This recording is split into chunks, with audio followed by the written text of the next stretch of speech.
পাইছি। আসসালামু আলাইকুম।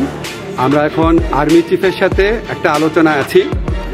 আমি যতটুকু ওনার সাথে কথা বলেছি, আমার কাছে মনে হয়েছে আমাদের ছাত্র জনতার যে আকাঙ্ক্ষা, যেই প্রত্যাশা, সেটা উনি বুঝতে পেরেছেন এবং ইনশাআল্লাহ আশা করছি আপনাদের জন্য অনেক বড় সুসংবাদ আসছে। আমি শুধু আমাদের ছাত্র, আমার সন্তান সমূহ যারা ছাত্র আছো, তরুণ সমাজ, দেশের মানুষ, আপনাদের কাছে আমার আকুল অনুরোধ, আপনারা একটু ধৈর্য ধরেন, শান্তি শৃঙ্খলা বজায় রাখেন।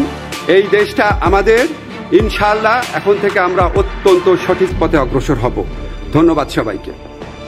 আসসালামু আলাইকুম। আমরা এখন আর্মি চিফের সাথে একটা আলোচনায় আছি। আমি যতটুকু ওনার সাথে কথা বলেছি, আমার কাছে মনে হয়েছে আমাদের ছাত্র জনতার যে আকাঙ্ক্ষা, যেই প্রত্যাশা, সেটা উনি বুঝতে পেরেছেন এবং ইনশাআল্লাহ আশা করছি আপনাদের জন্য অনেক বড় সুসংবাদ আসছে।